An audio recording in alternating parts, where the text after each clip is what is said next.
Past life regression बहुत लोग कर रहे हैं, क्या होता है? एक केस था, एक बार एक लेडी आई, she wanted to get married, उनको शादी करनी है, लेकिन वैसा कभी अच्छा रिलेशनशिप उनके लाइफ में आया ही नहीं। सो उन्होंने ऑब्वियसली बहुत कुछ ट्राई किया होगा। एट लास्ट उन्होंने अपना पास्ट लाइफ रिग्रेशन कराया। वहां जाके वो देखती है कि वो अपने पास्ट लाइफ में नन थी। तो उन्होंने अपने से ही एक ऐसा प्रॉमिस कर लिया, मैं कभी भी ऐसे सांसारिक रिलेशनशिप में नहीं जाऊंगी। उन्होंने जब अपना नेक्स्ट जन्म लिया, यानी कि उनका जो प्रेजेंट लाइफ है, उसमें भी वो सोल को यही याद रहा कि इनको शादी नहीं करनी। बार बार वो नाम लेते हैं लोग, स्पिरिट गाइड, ये क्या होते हैं? वो हमारे साथ हमेशा होते हैं। आपने बहुत बार नोटिस किया होगा, जो छोटे बच्चे होते हैं वो अपने आप मुस्कुराते हैं, बड़े हंसते हैं, तो अपने स्पिरिट गाइड्स को ही देखो।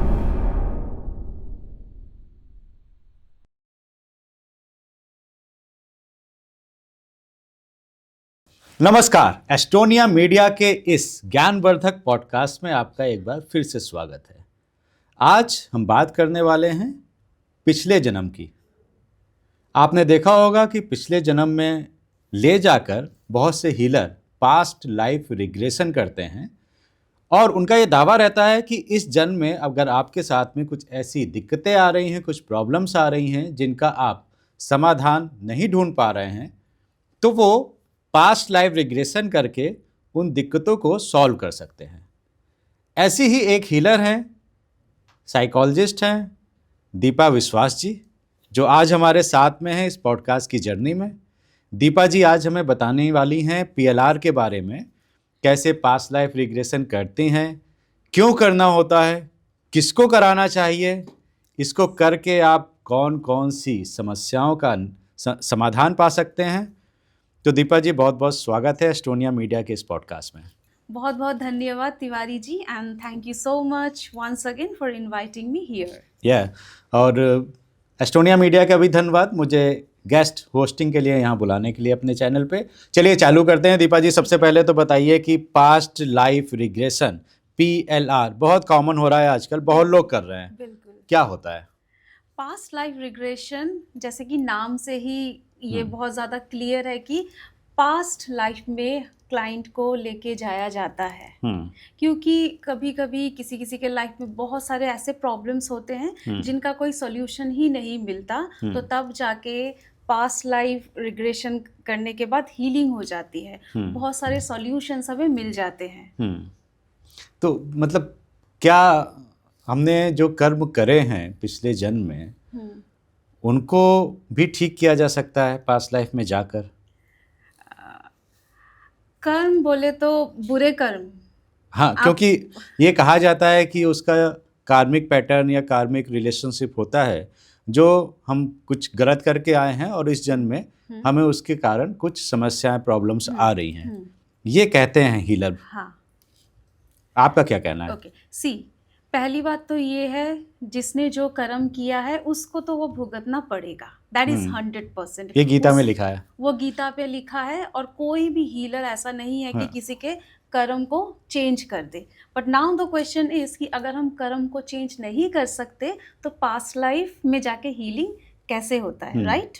कर्मों को कभी नहीं बदला जा सकता, चाहे कितना भी बड़ा से बड़ा हीलर आपके सामने आके आपको बोल दे कि हाँ मैं आपके कर्मों को चेंज कर सकता हूँ, तो ये झूठ होगा, ये नहीं हो सकता है। लेकिन हीलिंग कुछ इस प्रकार से हो सकता है, मान लीजिए मेरे साथ बहुत कुछ बुरा हो रहा है, ठीक है, इस लाइफ में, so I want to know the reasons. अगर मेरे साथ इसलिए बुरा हो रहा है कि मैंने किसी के साथ बहुत कुछ खराब किया है, वो तो मुझे भुगतना पड़ेगा। लेकिन कभी कभी हमारे साथ ना बुरा इसलिए होता है कि क्योंकि हम कुछ इमोशंस को अपने अंदर इस तरीके से स्टक कर लेते हैं और उस इमोशन से हम नहीं निकल सकते, तो उस वाले इमोशन को पास्ट लाइफ में जाके इजीली रिलीज किया जा सकता है। मैं आपको एक एग्जांपल से समझाऊंगी, ठीक है? एक केस था, एंड ये जो एक केस था, बहुत ही रिनोन्ड साइकोलॉजिस्ट है, तो उनके पास एक बार एक लेडी आई। तो वो जो लेडी थी ना, उनके लाइफ में ये प्रॉब्लम था कि वो जब भी किसी रिलेशनशिप में जाती है उनका ब्रेकअप हो जाता है, बहुत दुख भरी रिलेशनशिप्स उन्हें मिलते हैं, मतलब she wanted to get married, उनको शादी करनी है, लेकिन वैसा कभी अच्छा रिलेशनशिप उनके लाइफ में आया ही नहीं। सो उन्होंने ऑब्वियसली बहुत कुछ ट्राई किया होगा। एट लास्ट वो अपने किसी हीलर के पास गई, साइकेट्रिस्ट के पास गई, उन्होंने अपना पास्ट लाइफ रिग्रेशन कराया। वहां जाके वो देखती है कि वो अपने पास्ट लाइफ में नन थी। अच्छा। हाँ, तो अब जो नन जो होते हैं वो शादी नहीं करते, ठीक है। तो उन्होंने अपने से ही एक ऐसा प्रॉमिस कर लिया कि ठीक है, मैं नन हूँ, मैं कभी भी ऐसे सांसारिक रिलेशनशिप में नहीं जाऊंगी, ठीक है। उनका इंटेंशन भी बहुत हाई रहा होगा, तो उनके सोल ने इस इमोशन को बहुत ज़्यादा सीरियसली ले लिया, और उस वजह से उन्होंने जब अपना नेक्स्ट जन्म लिया, यानी कि उनका जो प्रेजेंट लाइफ है उसमें भी वो सोल को यही याद रहा कि इनको शादी नहीं करनी, इनको ऐसे रिलेशनशिप में नहीं जाना, ठीक है। तो उनका कोई बुरा कर्म तो नहीं था, उन्होंने किसी के साथ तो कुछ खराब नहीं किया ना, उन्होंने जो भी किया अपने साथ एक प्रॉमिस किया। तो इस तरीके के प्रॉब्लम्स को पास्ट लाइफ में जाके हील किया जा सकता है, लेकिन वो कभी नहीं हील किया जा सकता अगर किसी ने किसी के साथ बहुत बुरा किया है, that we can not change. वो तो भगवान भी माफ नहीं करता है ना। तो कहते हैं कर्मों का फल तो भुगतना होगा आपको। यस, कर्मों का फल भुगतना ही पड़ेगा। इसमें थोड़ा सा मुझे ये समझाइए कि ये आपने कहा कि सोल को वो याद रहा कि उसको शादी नहीं करनी, रिलेशनशिप में नहीं जाना है, तो ये क्या मतलब हमारे सबकॉन्शियस माइंड में बैठ जाता है जिसको हम बोलते हैं, तो आत्मा में ये नोट हो जाता है कि ऐसा है, फीलिंग्स? हाँ, थोड़ा सा समझाइए। सोल को सब कुछ याद रहता है, ठीक है। अच्छा। सोल रिमेम्बर्स एवरीथिंग, वो कुछ नहीं भूलता। सोल तो वही है ना, हमें बॉडी हर जन्म में अलग अलग मिलती है, लेकिन सोल तो सेम है। तो सोल के पास एक मेमोरी होती है, एंड उस मेमोरी को कहते हैं प्रिमिटिव मेमोरी। उस मेमोरी में सब कुछ रहता है। तो बस हम पास्ट लाइफ में जाते हैं उस प्रॉब्लम का सॉल्यूशन ढूंढने, और हमारा जो सबकॉन्शियस माइंड है ना, ये बहुत स्मार्ट है।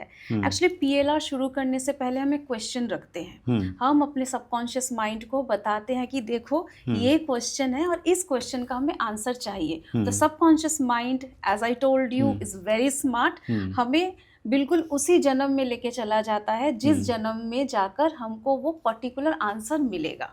अच्छा। यस। तो आप पिछले जन्म में ले जाती हैं, ये प्रोसेस में कितना टाइम लगता है और कैसे करती हो आप, थोड़ा सा बताइए। मैं तो पास्ट लाइफ रिग्रेशन हिप्नोसिस की मदद से करती हूँ। बाकी और भी बहुत सारे टेक्निक्स हैं। I do hypnosis. ओके। हाँ, और इस प्रोसेस में टाइम 1 घंटे में भी हो जाता है, कभी कभी 2 घंटे में, कभी कभी 2.5 घंटा भी लग जाता है इसमें। ओके। हाँ, तो मुझे बताइए कि किन लोगों को पीएलआर कराना चाहिए, उनके साथ में क्या दिक्कतें आ रही हैं जिनको आपसे मिलना चाहिए पीएलआर के लिए? पीएलआर बेसिकली तब कराना चाहिए जब हमारे जीवन में कोई ऐसा प्रॉब्लम है जिसका सल्यूशन हमें मिल ही नहीं रहा, है ना। कोई भी बीमारी है, हमने डॉक्टर दिखा लिया, बहुत सारे ट्रीटमेंट्स हमने करा लिए, लेकिन फिर भी हम ठीक ही नहीं हो पा रहे, तो कुछ ना कुछ तो रीज़न होगा ना। तो उस कंडीशन में भी पास्ट लाइफ रिग्रेशन कराया जाता है।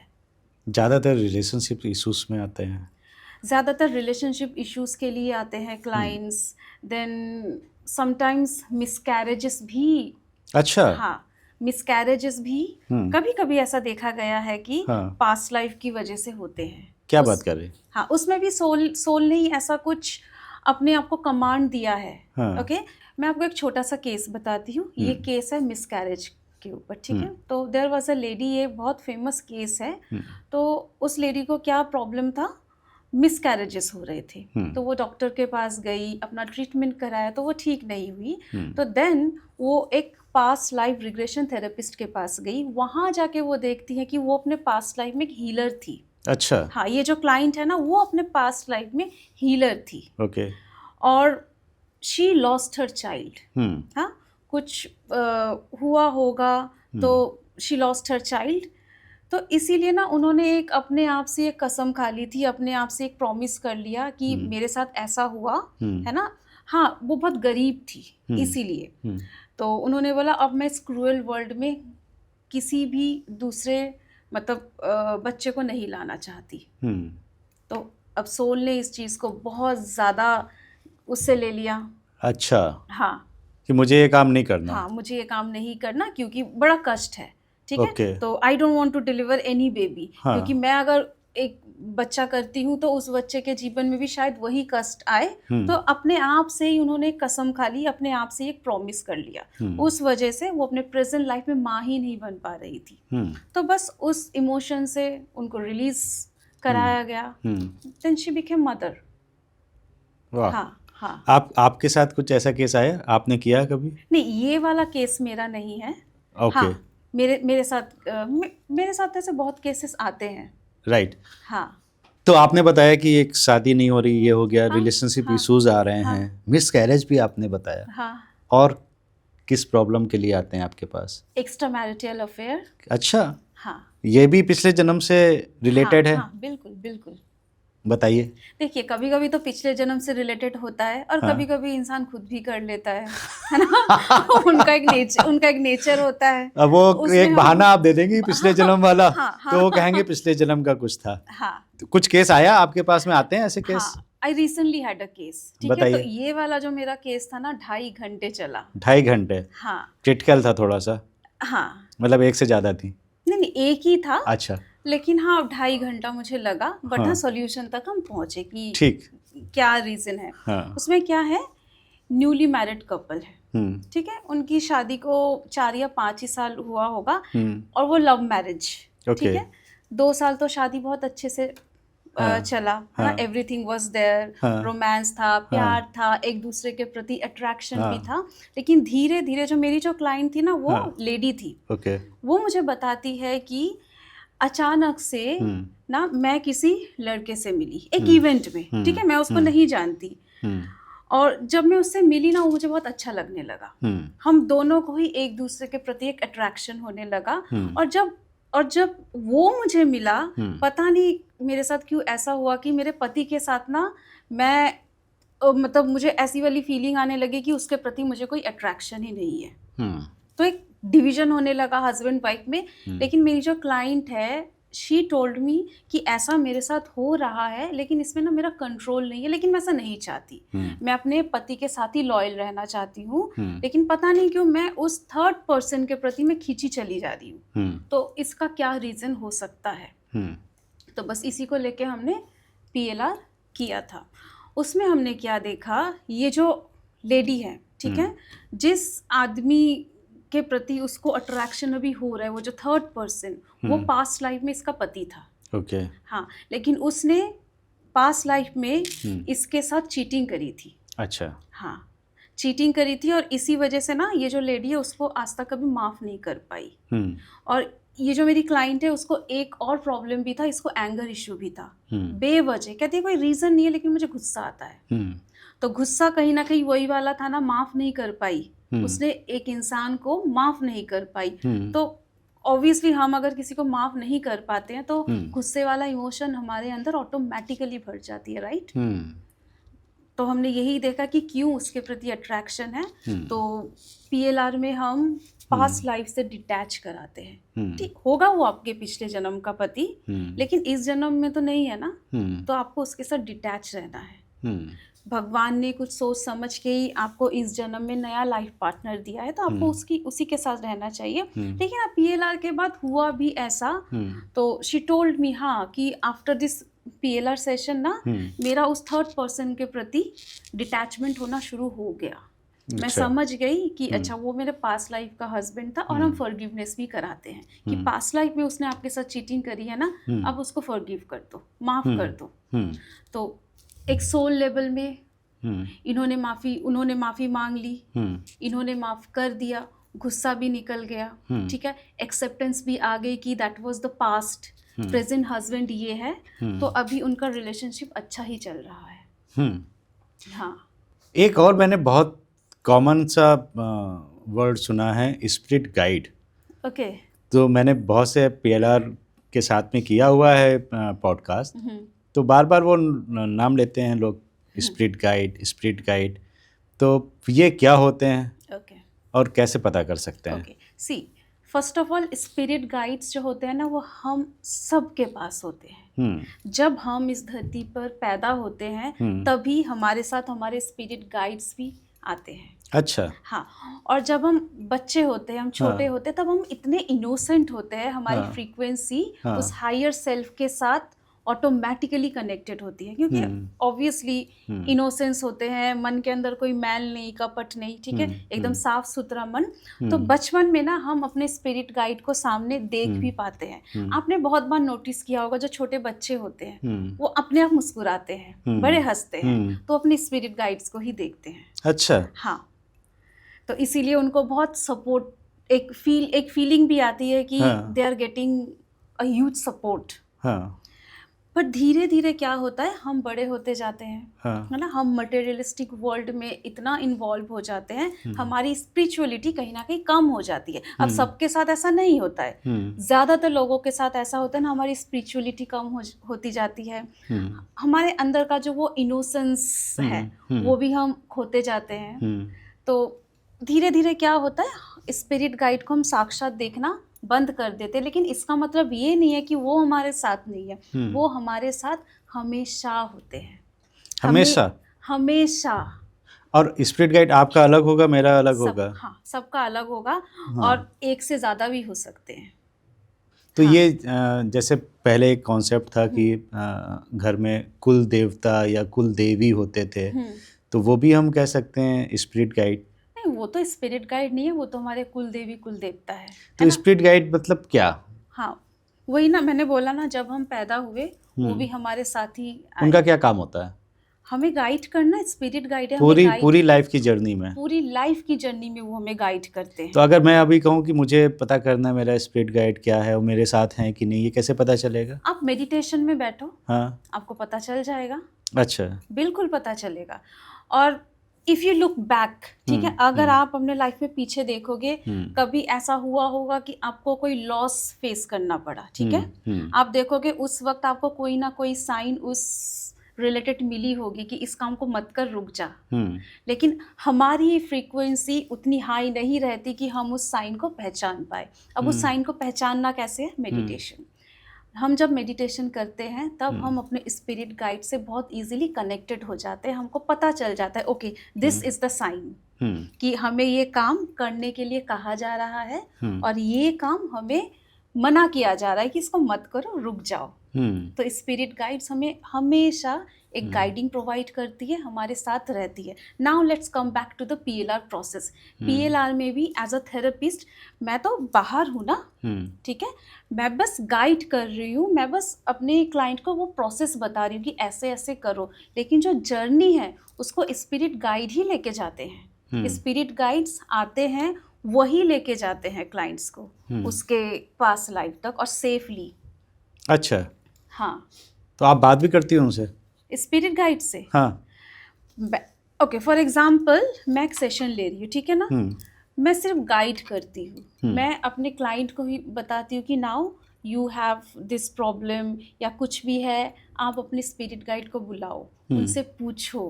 हाँ, स्पिरिट गाइड उनको जवाब देते हैं ना, वो खुद बताएंगे उनको। हाँ बिल्कुल। और कभी कभी ऐसा भी होता है कि PLR सेशन चल रहा होता है बट जो क्लाइंट है वो PLR तक पहुंच ही नहीं, अपने पास लाइफ तक पहुंच ही नहीं पाता, वो भी स्पिरिट गाइड की ही मर्जी होती है।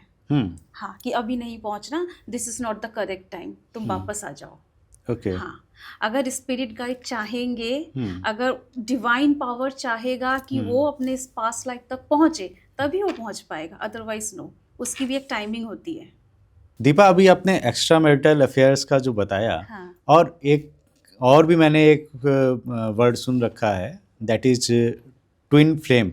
What is this? Okay, twin flame. हाँ, ट्विन फ्लेम सुनने में कितना अच्छा लग रहा है ना। हाँ, जैसे कि कितना रोमांटिक हो, कितना प्यार भरा रिलेशन हो, कैंडल लाइट डिनर कर रहे हो, इस तरह से लग रहा है। बिल्कुल, ये शब्द सुनते ही एकदम यही आ रहा है कि कैंडल्स, प्यार, बट एक्चुअली ऐसा नहीं है।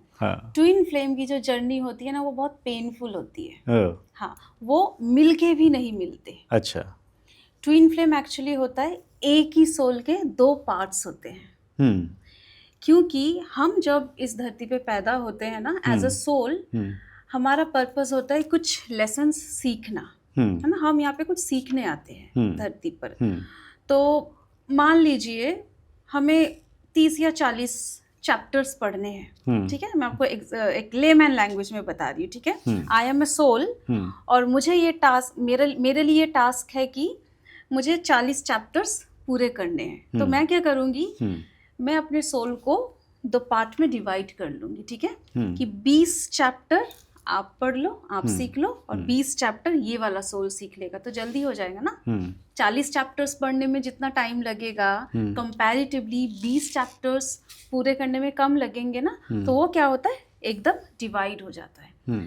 और जो ट्विन फ्लेम की जो जर्नी होती है, ज़्यादातर ये होता है कि दोनों सोल बहुत अलग अलग जगह में दे टेक बर्थ। मान लीजिए इंडिया में होगा तो दूसरा शायद लंदन या फिर अमेरिका में होगा, अच्छा ऐसा। लेकिन वो अपने जीवन में कभी ना कभी मिलेंगे जरूर। कुंभ में मेले में बिछड़ा हुआ जो भाई था वो मिलता है, उस तरह से। मतलब आपका कहना है कि 2 आत्माएं एक साथ जन्म लेती हैं, लेकिन वो बहुत दूर दूर जन्म ले रही हैं और उनका कुछ पर्पस है सीखने का। तो मतलब कि 30 चैप्टर उनको सीखना था, 30 लेसन्स उन्हें। तो उन्होंने कहा हम 15-15 सीख लेंगे, काम जल्दी हो जाता। तो जल्दी चली भी जाएंगी वो फिर इस धरती से। वो तो हमारा पर्पस ही होता है कि हम जब अपना लेसन सीख लेते हैं तो ये वाली लाइफ हमारी पूरी हो जाती है, देन नेक्स्ट दोबारा आएंगे। अगर हमें दोबारा मन इसको होगा, कुछ मुझे समझाइए, अगर आप कोई केस लेके समझाएं तो। अच्छा नहीं ओके, मैं जहाँ से समझा रही थी वहीं से। तो ये दोनों मिलेंगे जरूर आपस में, कभी ना कभी ये जीवन में मिलेंगे। हाँ, उन्होंने ये भी उनका एक कॉन्ट्रैक्ट का पार्ट है, ठीक है। राइट। कभी ना कभी वो जीवन में मिलेंगे। और वो जब मिलेंगे तो उनको ऐसा फील होगा, देखो जब वो मिलेंगे उनको नहीं पता ना कि ये मेरा ट्विन फ्लेम है, दे डोंट नो, लेकिन उनको फीलिंग ऐसी आएगी कि मैं मिरर में खुद को देख पा रही हूँ, ऐसी वाली फीलिंग। एक अच्छा है, बहुत ज्यादा अट्रैक्शन। ये तो मेरी तरह है ऐसे करके। हाँ, ऐसे करके ये तो एकदम मेरी तरह है। दोनों का बिहेवियर क्या बात करी यार, यही तो मैं सोच रहा था। एग्जैक्टली ऐसे ही होगा, टेलीपैथी होने लगेगी दोनों के बीच। मैं जो सोच रही हूँ उसको समझ में आ जाएगा, ठीक है। मैं जो बोलने वाली हूँ उसको समझ में आ जाएगा। दोनों एक दूसरे को पुश भी करेंगे टू ग्रो, ठीक है। दोनों एक दूसरे को क्रिटिसाइज भी करेंगे कि आप ये काम ठीक से नहीं कर रहे। दोनों के बीच प्यार बहुत ज्यादा होगा, इतना प्यार कि सबको पीछे छोड़ दे, ठीक है, वो वाली अट्रैक्शन। लेकिन नाउ अभी क्या होगा, प्यार हो गया, ठीक है, दोनों ने एक दूसरे को बहुत ज्यादा ग्रो भी करा दिया, है ना। दोनों एक दूसरे को स्पिरिचुअलिटी की तरफ भी लेके जाते हैं, ये भी उनका एक सोल कॉन्ट्रैक्ट ही है। लेकिन उनका बिछड़ना भी जरूरी है, जैसे कि अच्छा। ये जैसे मिलना जरूरी है, वो बिछड़ेंगे भी। They can not get married. Okay. हाँ, कभी कभी ऐसा भी देखा गया है कि जो ट्विन फ्लेम होते हैं उनका अलग पार्टनर है, इनका अलग पार्टनर है। मतलब वो मिलेंगे भी और वो बिछड़ेंगे भी। जब वो मिलेंगे इतना ज्यादा अट्रैक्शन होगा, इतना ज्यादा प्यार, लेकिन वो जब बिछड़ेंगे तो वो पेन भी बहुत ज्यादा होगा, रीजन भी वैसा ही होगा। तो वो एक्स्ट्रा मैरिटल अफेयर भी हो सकता है? हाँ, हो सकता है, बिल्कुल हो सकता है, लेकिन हर extra marital affair is not twin flame. आपके पास कोई ऐसा केस आया ट्विन फ्लेम का? अभी तक तो नहीं आया, अभी तक नहीं आया। लेकिन हाँ, मेरे बहुत सारे ऐसे क्लाइंट्स हैं जो आके बताते, अरे पता है मुझे ना वो लड़का बड़ा अच्छा लग गया, शायद वो मेरा ट्विन फ्लेम है, ऐसे बोलते। ये अच्छा आपने एक दे दिया वो लड़की पसंद आ गई भाई, वो मुझे लगता है मेरी ट्विन फ्लेम, पिछले जन्म का कुछ है हमारा। हाँ, ये है। कुछ एक्सपीरियंस आपने किया कभी? नहीं, मैंने तो नहीं किया। सबके ट्विन फ्लेम होते हैं? सबके नहीं होते, किसी के होते हैं। हाँ, जरूर होते हैं। लेकिन हाँ, ट्विन फ्लेम के नाम से लोग फायदा भी बड़ा उठा लेते हैं। बोल देंगे जाके कि अरे मैं आपका ट्विन फ्लेम हूँ, मुझे मेडिटेशन में ऐसा दिखा, एक दूसरे को बेवकूफ बनाने के लिए, या दे यूज द टर्म, लेकिन वो ट्विन फ्लेम नहीं है। ट्विन फ्लेम जब आपस में मिलते हैं तो उनको ना एक्सप्रेस करने की जरूरत ही नहीं पड़ती, वो ऑटोमेटिकली सब कुछ हो जाता है। मतलब बताने की जरूरत नहीं है कि तुम मुझे कितनी अच्छी लगती हो, वो अपने आप हो जाएगा। हाँ, राइट। और फिर बिछड़ जाएंगे। हाँ। इसके अलावा और बताइए, हम लोग पास्ट लाइफ रिग्रेशन की बात कर रहे थे, तो उस प्रोसेस में आपने बताया कि बहुत सी दिक्कतें हैं, मानसिक दिक्कत है या शारीरिक दिक्कत है वो भी ठीक करी जा सकती है। तो मैं हेल्थ के ऊपर पूछता हूँ, कोई ऐसी बीमारी, हेल्थ इश्यूज आ रहे हों जो आपने ठीक किया हो? सो तिवारी जी, आपने हेल्थ इश्यूज का पूछा, तो हेल्थ इश्यूज जो होता है ना, सबसे ज़्यादा पीएलआर में जो आता है वो होता है फोबिया। अच्छा। किसी भी चीज़ से डर, हाँ। ओके, जिसका प्रेजेंट लाइफ के साथ कोई दूर दूर से कनेक्शन नहीं, लेकिन फिर भी डर। और डर क्या, फोबिया, मतलब उस चीज़ के नाम से भी क्लाइंट घबरा जाता है, ऐसा डर। तो ये वाले जो फोबियाज होते हैं ना, वो पास्ट लाइफ से कनेक्टेड होते हैं। जैसे ऊंचाई से डर लगता है, जैसे किसी को अंधेरे से डर लगता हाँ, है, हाँ, आग से डर। हाँ, नाना पाटेकर की एक पिक्चर आई थी, उसमें आग को देख के हाँ, तो वो बताइए हाँ, जरा ये। ओके, आग से डर वाला ना, एक आई हैड अ क्लाइंट जिसको हाँ। बेवजह फायर से डर लगता था। तो अच्छा। ऑब्वियसली फर्स्ट हमने काउंसलिंग किया। काउंसलिंग से तो हमें ये पता चला कि इस जन्म में ऐसा कुछ भी नहीं है, and that girl is only 17 years old। वो सिर्फ 17 साल की एक लड़की है। उसको आग से बहुत ज़्यादा डर। अगर उसकी जो मदर है उसको कभी ये भी कहती है ना, आप किचन में जाके थोड़ा वो गैस स्टोव को ऑपरेट करो, देखो, वो भी नहीं जा सकते, उसको इतना डर है ना। उसको गीजर से तक डर है, वो कभी गर्म पानी से नहीं नहाती कि पता नहीं मैं गीजर ऑन करूंगी तो वो ब्लास्ट हो जाएगा। मन में इस तरीके के फोबियाज। तो फिर वो मेरे साथ आई थी अपने मदर के साथ। तो हमने जब उनका पास्ट लाइफ किया तो वहां पे देखा कि वो अपने एक पास्ट लाइफ में ना हाउसवाइफ थी, and she was quite aged, काफी उम्र थी, 50 और 60 ऐसा, ठीक है। तो वो किस तरीके से, लाइक हाउ शी डाइड, उनके घर में आग लग गई थी एकदम सडनली। वो अपने घर पे कुछ काम कर रही थी और एकदम से आग, ऐसा पूरे घर को आग ने पकड़ लिया कि वो निकल ही नहीं पी, एंड देन शी डाइड। तो उस इमोशन से हमने इसको रिलीज किया। लेकिन इस लड़की के केस में ना मुझे 2 सेशंस देने पड़े थे। एक सेशन में इसका ठीक नहीं हुआ, ठीक हुआ लेकिन बिल्कुल नहीं हुआ। लेकिन हाँ, 2 सेशन के बाद अब ये लड़की ठीक है। अभी एटलीस्ट ये किचन में जाती है अपनी मदर के साथ, वो देखती है। लेकिन पहले उसका क्या था, वो देख भी नहीं पाती थी। ओके, जब गैस इज ऑन वो देख भी नहीं पाती थी, उसको इतना डर लगता था। लेकिन हाँ, अभी वो किचन में जाती है अपनी मदर के साथ, वो वहाँ पे खड़ी रहती है। क्योंकि ये हम कुछ टास्क भी देते हैं कि फोबिया से आप निकलोगे तो धीरे धीरे, स्टेप वाइज। ऐसा नहीं कि एक हमने सेशन कर दिया, बिल्कुल ही हम आग से खेलना आपने शुरू कर दिया, वो वैसा नहीं होगा क्योंकि इसका बहुत ज़्यादा था। अच्छा, आप जो बता रही हैं पास्ट लाइफ से कोरिलेट कर रही हैं, तो पास्ट लाइफ में कुछ ऐसी हैपनिंग्स हुई हैं जो जिनकी मेमोरीज हमारे अंदर बैठ गई, सबकॉन्शियस माइंड में या सोल में वो कैरी कर रही हैं, और एक जन्म के बाद दूसरे जन्म के बाद वो हमारे साथ में चल रही हैं और उनसे हमें प्रॉब्लम्स आ रही हैं, दिक्कतें आ रही हैं। अब मैं ये पूछना चाहूँगा आपसे कि मान लीजिए किसी ने कोई बुरा कर्म किया, किसी की हत्या कर दी, तो वो फीलिंग्स भी उसके साथ चलेंगी और उसके साथ दिक्कतें आएंगी। वो तो कर्म हो गया उसका। कभी अब सुसाइड भी कर लेते हैं लोग, आत्महत्या भी कर लेते हैं। हाँ, और आत्महत्या भी एक पाप बताया गया है। बिल्कुल। तो ये भी उसके साथ में ट्रैवल करके उसको क्या दिक्कत आ सकती है?